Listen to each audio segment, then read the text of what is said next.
SBS 단독 하나 볼까요? 뭔가 좀 이상해서요. 유동규의 1억은 현금, 4억은 수표로 전달됐다. 1억은 현금이고요. 4억은 수표로 전달됐어요. 근데 이게 뇌물이거든요. 갑자기 엄청 궁금해졌어요. 여기 SBS 어제 첫 번째 꼭지가 이거예요. 단독. 유동규의 1억은 현금, 4억은 수표로. 뇌물을 수표로 주는 경우가 있습니까? 그거는 정말 금치산자가 아닌 이상 그런 바보짓이죠. SBS가 이걸 단독으로 걸었을 때는 이게 뇌물이라는 확증이 있기 때문에 단독이 되고, 만약에 이게 빌리는 관계였다 그러면 단독일 리가 없잖아요. 그러니까 정말 그 거액의 돈 있잖아요. 뭐 몇억 원 단위에 10억, 20억 단위 몇억 원대 돈은 만약에 신권으로 발행을 하면 그 현금으로라도 그 1년 번호가 이어져 있기 때문에 또 그거를 섞기 위해서 돈 세탁을 실제로 한번 하잖아요. 돈을 한번 유통시켜가지고 1년 번호가 이어지지 않도록 하는, 그렇게 현금으로 줄 때도 그런 작업을 해서 뇌물을 주는데 세상에 수표로 뇌물을 주는 그 바보 천치가 세상에 어디 있답니까? 받는 사람도 거부할 것 같은데 수표로 주면. 아, 당연하죠. 그렇죠. 뭐 같이 죽자는 소리냐 하면서 덤비겠죠. 말이 안 되는 소리죠. 저는 이거는 메시지는 하나라고 생각합니다. 보는 사람들이 딱 봤을 때, 유동규 뇌물 받긴 받았네, 이거예요. 현금인지 수표인지 그냥 헤드라인만 봤을 때는 어떻게 뭐 사람들이 보자마자 그거를 수표는 뇌물을 줄 수 없잖아라고 판단할 수 없기 때문에 이거는 그냥 일반 국민을 타깃으로 해서 진짜 몰아가기가 진짜 이번 주부터 본격적으로 시작됐다라고 느낌이 진짜 팍 옵니다. 그 SBS는 그 표천장 직인 파일 발견, 뭐 논두렁식의 이런 방송사라 기본적인 믿음이 없는 가운데 이거를 첫 번째 곡지로 시작하자마자 걸면서 앵커의 리드 멘트가 사용 흔적이 남는 수표가 뇌물 혐의를 입증할 핵심 증거가 될 것으로 보입니다. 뭐하냐 지금. 되게 독특하지 않아요? 사용 흔적이 남는 수표가 뇌물 혐의를 입증할 핵심 증거가 될 것으로 보입니다. 국민을 개 돼지로 하니? 개돼지로 하는 게 확실하네요. 지금 아무리 요즘 수표 사용이 많이 줄었다고는 하지만 수표를 사용하기 위해서는 내 신분증을 제출하고 이서를 해야 한다는 건 다들 아는 거잖아요. 10만 원짜리 수표를 쓰더라도 그렇게 해야 되는 건데. 아니, 그러니까 김만배는 뭐 얼마를 막 400 몇 억을 현금으로 유출했다 그러잖아. 예. 근데 씨발 이 사건에서 지금 돈 받은 게 드러난 놈이 곽상도 아들인데, 예. 그리고 집도 막 이상하게 사준 거 윤석열인데, 여기 정말 이 사건의 몸통이자 이재명의 최측근지 유동규가 돈을 받았는데 그 중에 1억은 현금으로 4억은 수표로 받았대. 이게 핵심 증거가 될 수 있냐고. 이게 몸통이면 이래? 현금으로 28억 받은 그 곽병채 씨는 그러니까 5억 받은 사람이 몸통이면 대가리는 28억입니까? 예, 말도 안 되는 소리죠. 이상하죠 정말. 예. 이 사건 되게 이상해요. 뭐 이따가 50억 클럽 이야기도 나오겠습니다만, 민주당 인사도 없고 이재명 주인도 아무것도 없는데 요거를 이렇게 단독 걸어가지고 냄새만 살살 풍기고, 결국에는 유동규가 뭘 받긴 받았는데 이재명 측근이래. 끝. 그래서 아들이냐고, 유동규는. 유동규가 아들입니까? 처음에 시작해서 아들부터 시작해서 지금 여기까지 왔는데. 뭐 이재명 아들이 유동규예요? 그러니까. 아니, 그럴 수도 있겠다. 곽병채가 이재명 아들이라는 이야기도 있습니다. 곽병채는 누구 이재명 나쁜 겁니까? 남자네. 어떻게 살았길래 아들이 그렇게 많아. 이거 진짜 너무 심각한 것 같아요, 요즘은. 그래서 그냥 헤드라인도 우리가 생각하면서 봐야 되는데, 특히 공중파 같은 경우에 이런 대장동 같은 유동규를 다루면서도 오늘 MBC에서도 그런 짓을 하더라고요. 앵커가 나와서 한쪽에 김재원, 한쪽엔 이낙연 캠프 이렇게 앉혀놓고 대장동 이야기를 하면 이게 공중파에서 할 짓입니까? 나도 그거 보고 내 빵 터졌어. 야, 이 생각이라는 게 있는 놈들이 없는 놈들이. 이재명 공격하는 캠프에 사람 나와가지고 민주당 패널이라고 나오면은 이게 토론이 되냐? 어처구니 없어서 진짜. 근데 지금 새로운 인물들, 새로운 이름들이 계속 나오는데 민주당 관련된 사람들은 여전히 없잖아요. 그러니까 유동규라는 사람 자체가 민주당하고 관련이 있다고 추정하기에는 어려운 사람 아닙니까? 그러니까 이건 파도 국민의힘밖에 안 나오는 이 사건을 가지고 계속 똑같은 내용을 반복하고 무한 되돌림하고 있습니다. 진짜 소돌이표로. 그 가운데 지금 이준석이 그 한 언론 인터뷰에서 대장동 의혹 관련 자료가 민주당 내부에서 나오고 있다. 그 자료의 상당 부분은 민주당 내 경선 과정 중에 민주당 내 다른 파벌이 들고 있는 것으로 보인다. 지금 언론사들이 단독 기사를 계속 내고 있지 않느냐. 그런 걸 보면 야 우리는 진짜 민주당 내 구조도 파악 못하겠는데 이걸 어떻게 다 알지 않은 내용들이 좀 있다. 강한 의심이 간다 하면서 민주당 내 다른 파벌이 정보를 흘리고 있다. 근데 물론 이 맥락은요 정봉주 의원이 했던 말의 그 방송의 맥락이랑 좀 비슷하긴 한데 또 다른 한편으로는 민주당 내 갈라치기로 보일 수도 있거든요. 서로 의심하게 만들어서 원팀 못 만들려고 하는 여기서 중심을 꽉 잡아야 되는 건데 실제로 그런 얘기가 돌고 있기는 해요. 이재명 지사에 관련한 정보들을 뭐 언론이나 국민의힘 지도부에까지 흘리는 사람이 있다는 얘기 그때 나왔었어요. 당연히 있겠죠. 네, 무슨 뭐 민주당하고 내통하는 곳이 있다, 덜하 하든 그런 썰은 있는데 그 썰을 사실인 양 뭔가 강한 의혹이 든다고 이야기하는 이 이준석의 속내는 관심이 필요한 거예요. 지금 현재 시점 방송하는 날 기준으로 지금 국정감사가 진행 중이잖아요. 그러니까 그 각 상임위에서 국회의원들이 굉장히 스포트라이트를 많이 받고 있습니다. 언론에. 그러니까 이제 당 대표로서 나한테 오던 이 카메라가 줄어들면 안 되지 하는 그 평소에 그 관심병이 도져가지고 한번 무리수를 던져보는 거예요. 그 이상도 그 이하도 아닙니다. 아무 근거도 없는 건데. 근데 뭐 이런 이재명 자료라던가 이런 것들이 별 걱정이 안 되는 게 그간 이런 냄새 풍기기는 많이 했었잖아요. 근데 이준석뿐만이 아니라 이 뭐 파벌이라고 추측되는 쪽에서도 계속 그런 이야기를 비슷하게 하고 있어요. 그러니까 국민의힘도 그렇고 여당 내에서도 우리 민주당 안에서도 이런 이야기 계속 하고 있는데 어떤 뭐 그들만의 뇌피셜이라고 생각되는 것들이 이런 겁니다. 오늘 터진 이야기 중에 하나는 우리 남영희 위원장, 미추홀 위원장이 그 송영길 대표의 처제다. 이런 이야기가 이제 오늘 급하게 돌았어요. 아이고. 일단 박수 쳐드립니다. 그러니까 처제라면은 송영길 대표의 부인의 여동생이라는 네. 뜻이죠. 그리고 실제로 네. 송영길 대표의 사모 성함이 네. 남영신 씨예요. 예. 그러다 보니까 이거는 맞네 이제 이렇게 된 거예요. 그러다 보니까 그쪽에서 사진을 이렇게 가져와가지고 딱 비교를 했어. 똑같네. 한국 사람 봐봐 이렇게 봐도 똑같아. 그렇게 되거든요. 근데 남영희 위원장이 아니라고 썼거든요. 네. 근데 그 댓글에도 아닌 척한다. 뭐 어쩌라는 거야. 아니 그럼 남영희 의원님? 네. 네. 의원님이 위원, 송영길 네. 위원님이 송영길 씨 당 대표의 처제라면 채시라와 저는 자매 사촌입니다. 그렇죠. 그리고 현근택 변호사는 이해찬 대표의 사위다 떠서 그러니까 그러니까 소위 그 똥파리들이 이제 네. 확실히 민주당 내 갈라치기 세력인 건 맞습니다. 제가 봤을 때는 문 대통령 지지자 아니라고 보는데 네. 그건 뭐 오늘 핵심이 아니고 아무튼 적은 뭐 동지라는 표현이잖아요. 그런 식으로 쓰지 않기를 바랍니다. 그게 사실이라고 해도 그 비일한 짓이죠. 우리의 목표는 누구의 대통령 당선이 아니고요. 정권 재창출입니다. 진짜로 문 대통령을 위한다면 후보가 뽑혔을 때 원팀 돼서 정권 재창출해야 됩니다. 누가 뽑히든 간에. 다시 말씀드리지만 이낙연 후보가 그러니까 본선에 올라가도 열심히 운동하겠습니다. 네, 할 겁니다. 마음 바꿔야죠. 예. 하룻밤 지성 드리고 마음속으로 씻김기도 한번 하고 그는 좋은 사람이야라고 하겠습니다. 근데 그 가운데 지금 국정감사 기간이라 여러 가지가 나오는데 이것도 재밌는 이야기예요. 이재명 지사가 여러분들 기억하시겠지만 이낙연 후보 쪽 캠프에서 뭐라 그랬냐면은 벌금 음주운전 150만 원짜리 말고 또 있었던 거 아니야라고 그때 한번 네. 연기를 피웠었잖아요. 예. 근데 이번에 고맙게도 전주의 국민의힘 의원이 이 전주회가 누구냐 뭐 대부분 다 아시겠지만 전석홍이라고요.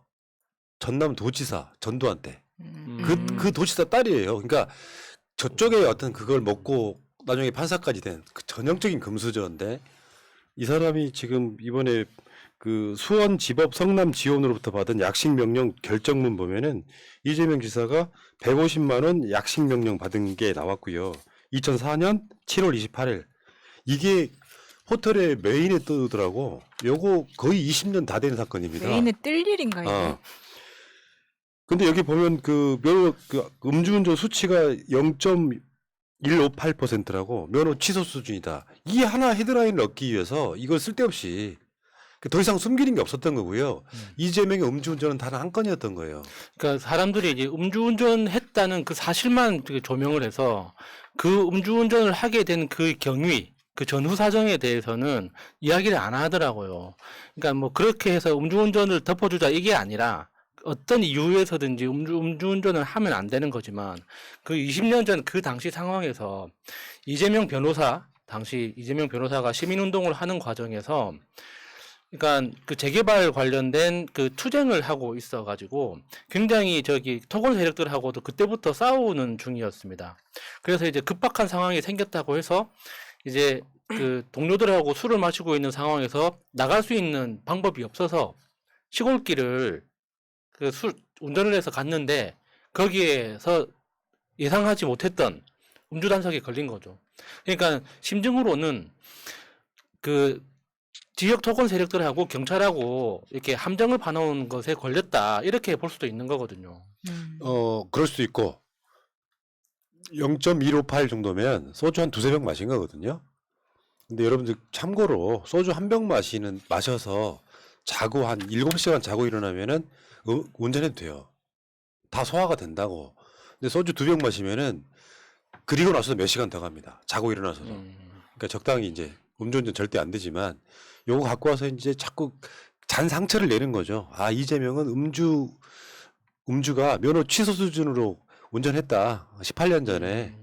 이 사람은 갱생하지 말라는 거지. 음주운전하면 평생 뭐 하지 말라는 거지. 이런 문제가 한참 물어뜯었잖아요. 그리고 음주운전 재범이었을 거다. 사과했습니까? 그렇게 의혹 제기했던 사람들이 그때 이재명 지사가 또 그거를 또 밖에다가 까발려 놓으니까 이게 불법이다 말다 이렇게 공개하면 안 된다. 이런 논란이 있었던 건데 전석용 씨 따님이 정확하게 밝혀주셨네요. 재범은 없었다. 감사드리고요. 네. 네.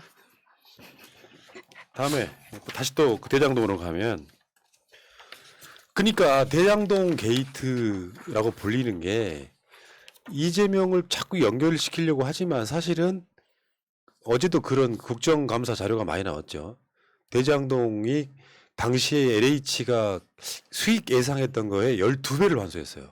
그 대장동을 개발하면 400억 정도 조금 더 수익이 날 거다 이렇게 예상을 했는데 나중에 이제 부동산 값이 뛰면서 뭐 소위 말하면 이 사람들이 이제 또 몇천억 원의 돈 잔치를 한 건데 문제는 이재명 지사가 그 환수한 거 있잖아요. 우리가 그런 식의 개발해갖고 환수한 거 전체 한 2배 이상 전체 우리 역사상 환수한 거의 2배 정도가 대장동에서 엮여졌으니까 최대 환수 사업인 건 맞고요. 근데 이제 부동산 가격이 뛰면서 다른 영역 민간의 영역에서 지금 자기들끼리 주고받은 그걸로 보이고 거기에 이제 성남도시공사의 이제 유동규 등이 좀 얽혀 있긴 하지만 나중에 수익 배분하는 과정은 이재명 지사가 성남시장을 그만둔 이후에 벌어진 일들이라 가면 갈수록 지금 유동규의 관계만 뭔가 계속 물고 늘어지지만 가면 갈수록 이상하게 저쪽 사람들만 나오고 있는 게 뭔가 운명적으로 내가 봤을 때 국민의힘은 생각을 바꿔야 돼요. 이거 그만 파야겠다로 가야 되는데 냄새만 졸라 풍기면서 대선까지 특검 가자고 주장하는 거죠. 근데 그만 파기에는 지금까지 나온 것만 해도 너무 많고 자세합니다. 그러니까 보통 그 주식회사의 그 지분 구조는 그러니까 주식 시장에 상장하지 않는 이상은 안 밝혀지는 게 통례거든요. 그래서 그 주주 구성에 대해서는 법원에 등기할 때 법원에 정도는 알리지 정말 이렇게 그 돈에 관련해서 밀접한 어떤 금융기관하고 돈 거래하기 위해서 알리는 이 정도이지 일반적으로 이렇게 다 까발려지는 경우가 없단 말이에요. 이건 이미 이게 되돌아올 수 없는 강을 완전히 건너버린 거예요. 아니, 주주가 한 사람이 배당금으로 받은 게 뭐 1,000억이다, 2,000억이다 이런 식으로 나오는데 보통은 이렇게 우리 삼성전자 주식 갖고 있으면은 그 연초에 얼마 배당 받습니까? 한 주 가지고. 이게 우리 경험하고 그 숫자라는 관념이 너무 다른 거예요. 맞아요. 아무리 100% 주주라고 하더라도 회사 수익금이 500억이기 때문에 그 그 100% 주주가 470억을 가져간다. 이거는 우리가 상식적으로 뭔가 안 맞잖아요. 그것도 이제 현금으로 찾아갔다. 현금으로 찾아갔는데 100억은 어디 썼는지 알겠는데 370억은 어디 갔는지 모르겠어. 이것에 대해서 어떻게 여기서 덮으란 말입니까? 그러니까 이거는 확실히 파야 되고요. 뭔가 잘못됐는데 사건의 큰 얼개의 구조는 성남시가 5,500억 환수한 거 외에 나머지 영역에서의 부동산가 폭등으로 여기 투자했던 사람들이 돈을 엄청 벌어가는 구조 속에 유동규 등이 일부 개입돼 있을 수 있지만 이재명 연관성은 전혀 없다. 예. 그러니까 성남시가 거둬들인 돈만으로 보면 엄청난 지적이 맞습니다. 근데 이걸 자꾸 유동규랑 연결시켜서 이재명 비리가 아니냐 이런 식으로 연결시키려는 지금 상황에 놓여 있다. 이렇게 해석을 하시면 될 것 근데 같습니다. 오늘 인터뷰에서도 종편에서 그런 이야기를 하더라고요. 이 유동규가 몸통이 누구냐 불기만 하면 끝난다. 저는 이 부분이 굉장히 석연치 않아요. 우리가 말하는 그런 시나리오 여러 번 봤기 때문에 네. 진짜 허튼 수작은 하지 마라. 우리가 조국 때 정말 많은 걸 배웠기 때문에 두 번은 안 통하고 지금 왜 이재명 측근 중에서 나오지가 않았는데 네. 유동규까지 측근으로 만들고 싶어 하면서 이런 난리를 칠까요? 저는 제가 봤을 때는 이게 토건 세력과 언론이 합작해가지고 지금 결사항쟁. 왜냐하면 이런 식으로 국민에게 되돌려주는 국민 소환제, 개발 이익 국민 소환제를 하게 되면 더 이상 그들이 이런 식으로 더 돈을 못 벌죠. 네, 돈을 벌 수가 없기 때문에 지금 이재명이 어떻게든 엮고 필사적으로 막아야 되기 위해서 달라든 겁니다. 네, 토건 세력하고 언론이 그들의 진심은 우리가 이미 뻔히 보고 있죠. 그런데 이제 많은 분들이 왜 유동규만 구속시키고 정말 몸통 중에 몸통이 김만배는 내버려 두고 있느냐. 그래서 검찰이 그 과거에 이게 사건 조작해서 증인 조작하거나 증거 조작해서 사건을 만들어낸 케이스를 봤기 때문에 걱정된다고 하시지만 그나마 지금 상황은 좀 다릅니다. 경찰하고 검찰하고 공수처 이 세 개 기관이 지금 경쟁하고 있는 구조거든요. 근데 만약에 특검으로 가버리면 이 세 개 기관은 다 손 떼야 되고 다 특검으로 넘어가 버립니다. 특검으로 넘어가면 박영수 같은 사람이 또 특검 검사가 되지 말라는 법이 없지 않습니까? 그러니까 지금 이 구조가 훨씬 더 좋은 거예요. 그러니까 공수처, 경찰, 검찰 이 세 개의 수사기관이 서로 경쟁하듯이 자신의 실력을 증명하기 위해서 서로 이렇게 싸우고 있는 것 자체가 다른 짓을 못할 가능성이 훨씬 더 높아지는 거거든요. 그러니까 지금 우리가 마음이 급해서 그렇지 시간을 두고 기다려 보면은 조금 제대로 된 이전의 네. 그 경우와는 다르게 좀 제대로 된 수사 결과가 나올 거라고 기대합니다. 그러니까 대장동으로 벌어들인 돈이 성남시한테 5,500억 준 거 빼고 대략 4,040억 원 정도 된다 그래요. 그중에 돈을 어떻게 가져갔냐면은 김만배의 화천대유가 577억 받았고요. 화천대유가 100% 소유한 천화동인 1호가 1,208억 가져갔어요. 결국에는 이게 다 포함되는 거예요. 화천대유에. 다음에 김만배 부인 명의의 천화동인 2호와 김만배 누나 명의인 천화동인 3호가 각각 101억 원. 다음에 김만배 언론사 머니투데이 후배 명의의 천화동인 7호가 121억 원. 근데 재밌는 게 화천대유가 받은 배당금 577억 원 중에 50억이 곽상도 아들한테 들어갔고요. 뭐 이따가 제가 50억 클럽 이야기를 다시 하겠습니다만. 그러니까 결국은 그들 말이 돈잔치였던 건데 그냥 간단히 결론 말하면 이재명은 최선 다한 거예요. 부동산 가격이 그만큼 폭등하지 않았다면 있지도 않을 일이에요. 근데 초반에 어떻게 이 사건을 프레이밍했어요. 투자금 5천만 원 갖고 1조 얼마를 벌었다. 자본금 5천만 원 갖고 1조 얼마를 벌었다. 근데 마치 그게 이재명이 연관이 있는 것처럼. 지금 사건은 이재명은 최선을 다했다. 설사 유동규의 아까 말한 그 수표 등에 뭐 다 포함해서 비리가 나오더라도 그 부분에 이재명 연관성 없으면 게임 끝난 겁니다. 근데 파면 팔수록 왜 저쪽만 나올까?